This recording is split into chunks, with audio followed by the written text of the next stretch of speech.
A few days ago, I was scrolling on Instagram and I saw an article pop up about Yemen. Reading through it, it was probably the saddest thing I've ever seen in my life because it's crazy to think. Here I am in America with food and shelter and a great education, and there are times in my life that I get upset about not having this kind of food or not having this kind of clothing or not having this kind of video game, and there are literally people on the other side of the world who are suffering for basic needs like food and water and shelter. And doing more research, I found that this thing that is happening in Yemen, this humanitarian crisis, it's happening all over the world, in different countries, on different continents. And today I'm just going to be here to inform you of everything that's going on, because being informed of the problem is the first step to fixing the problem. And, today I hope you soak up this information and do more research, as this is still a huge problem in the world today. So Burkina Faso is the first country I'm going to be talking about. This is the most surprising one because the other four, I kind of already knew that there were problems going on in the country due to civil war, but this is the one that shocked me the most. So a little background information on Burkina Faso. It's a landlocked country in West Africa, and the country produces many natural resources like cotton, sorghum, phosphate, limestone, and gold. As of 2020, its population is 20.9 million people, but around 45% of the population lives below the poverty line, making less than $1.90 a day. Now, this shocked me because some teenagers make $9 an hour working at Chick-fil-A, and people are getting $1.90 a day in Burkina Faso to support their whole family. Displacement is also a huge problem in this country, with 9,000 people being displaced at the start of 2018 to nearly 500,000 in October 2019, and the numbers were projected to reach 900,000 by April 2020. This country also faces droughts, overpopulation, and deforestation. And other problems Burkina Faso faces are the lack of drinking water, causing women and children to walk miles to fetch heavy loads, high corruption levels in the government, leaving people on the streets in poverty, and child labor rising, causing their education levels to dwindle. As of now, the country has a literacy rate of 36% of the population, and only 29.3% of total females above the age of 15 can read and write. The humanitarian crisis in Burkina Faso started to quickly worsen in 2019 due to conflict involving armed groups that have gained control of territory in the north and east. Conflict has decreased access to education, health, and other services, and this is likely to continue in 2020. This situation could deteriorate even more rapidly if the planned presidential elections in November 2020 spark further instability, as seen in 2015. Afghanistan is a landlocked country in Central and South Asia. It is bordered by Pakistan to the east and south and Iran to the west. Years of civil war have devastated the healthcare infrastructure, making it one of the world's worst healthcare systems. And as you can see in history and even now, whenever there's a war, the civilians are the ones that get impacted the most. And this leaves many people with little or no access to medical treatment. So here are some statistics to keep an eye on. According to the World Bank, about 1 in 10 children will die before reaching the age of 5. And there are about 396 deaths per every 100,000 births. And as fighting goes along and progresses, there are fears of a new humanitarian crisis as the young, sick, and elderly flee advancing Taliban fighters. Around 300,000 people have sought shelter in Kandahar, a city in Afghanistan, but the hospitals are struggling to cope with the sudden rush of patients. According to Ali Ahmed Khani, a surgeon at the Mirwais Hospital, they lack accommodation and don't have enough personnel. But if the hospital's capacity was increased, then they would have one bed for one patient. They could also offer good hygiene and provide proper services to their patients. Afghanistan faces immense humanitarian needs, driven by nearly 2 decades of conflict and political instability. 9.4 million Afghans, which is 25% of the population, need humanitarian assistance. Well over 10 million people suffer critical food insecurity, and there are almost 2.5 million registered Afghan refugees living outside the country. Unsure continuous peace talks and the 2019 election results have decreased the country's recovery from years of conflict and instability. All sides may try to strengthen their negotiating positions by escalating military operations, but this could potentially increase civilian casualties and humanitarian need. Syria is a country in the Middle East, bordering the Mediterranean Sea to the west, Turkey to the north, Iraq to the east. As the crisis in Syria enters its 10th year, the World Health Organization calls on parties to make the Syrian people's health needs of all people across the country first. Syrians who survived a decade of war are now facing a socio and economic crisis, a potential disastrous COVID-19 pandemic, and other public health risks. So here are some statistics. More than 12 million people in Syria are in need of humanitarian aid.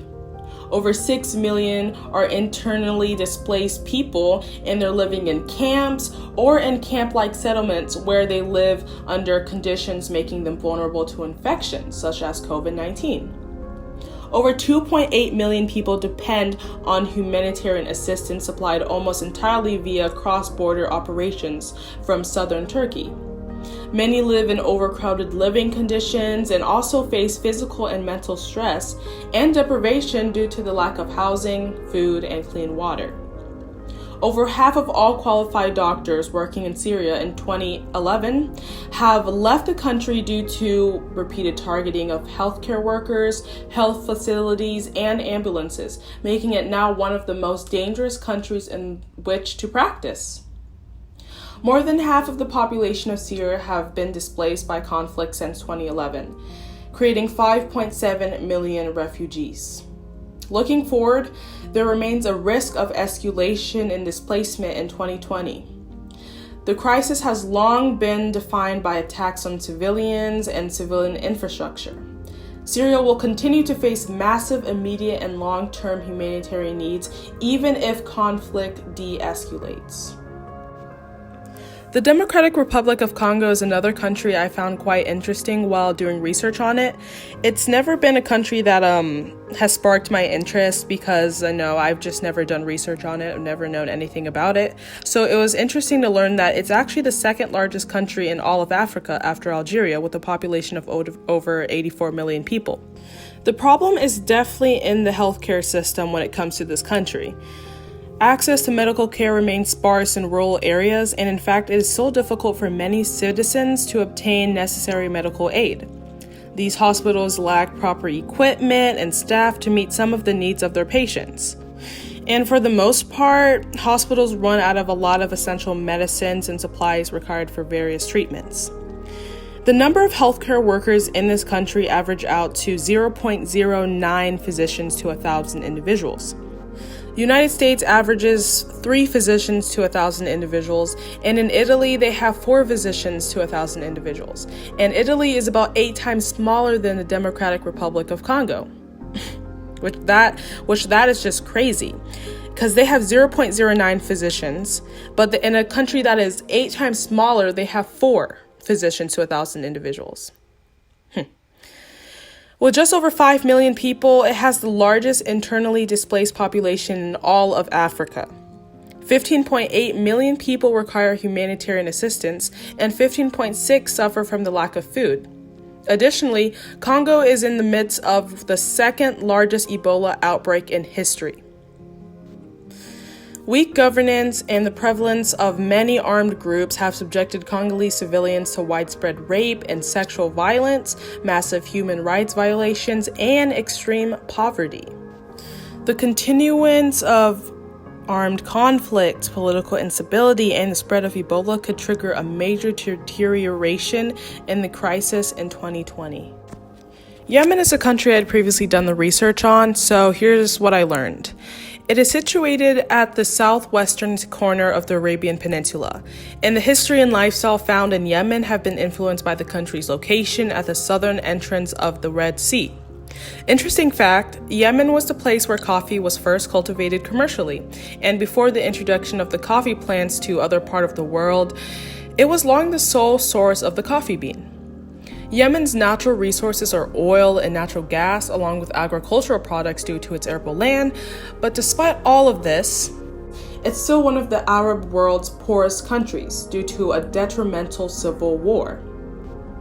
Yemen tops the International Rescue Committee's watch list for the second year running due to a prolonged civil war that has produced more than 3.65 million internally displaced people since 2015.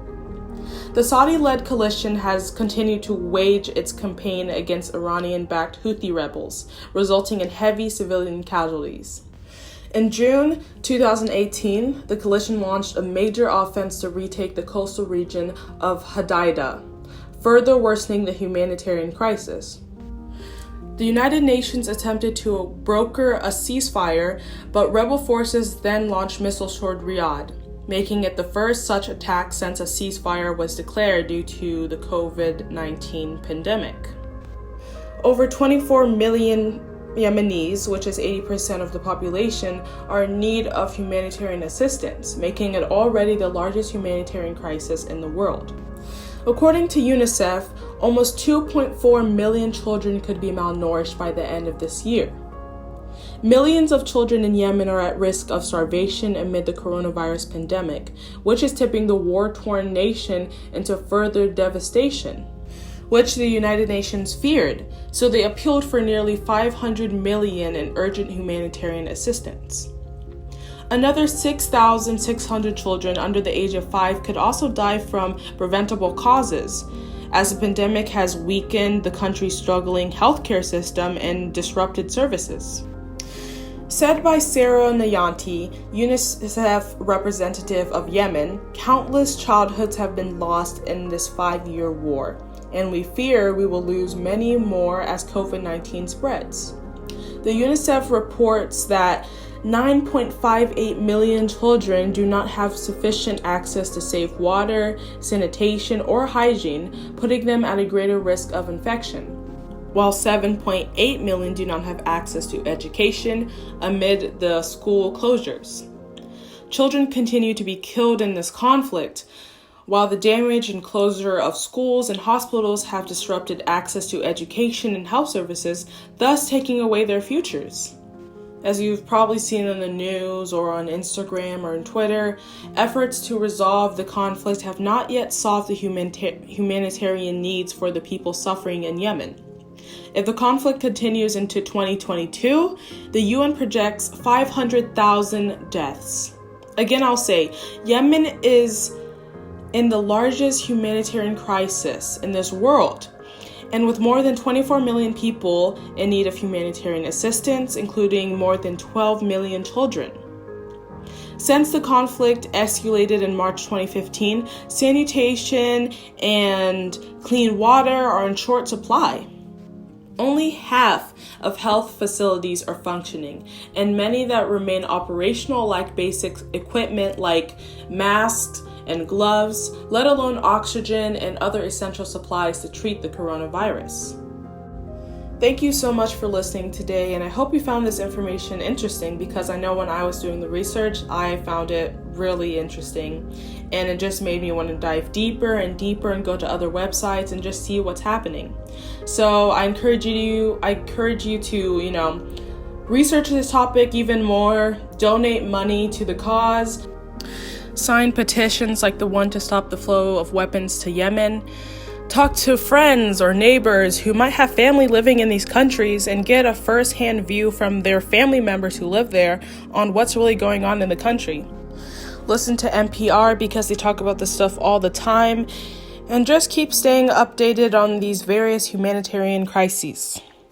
Thank you so much for listening to ISIS Talk today, and I hope you have a great day.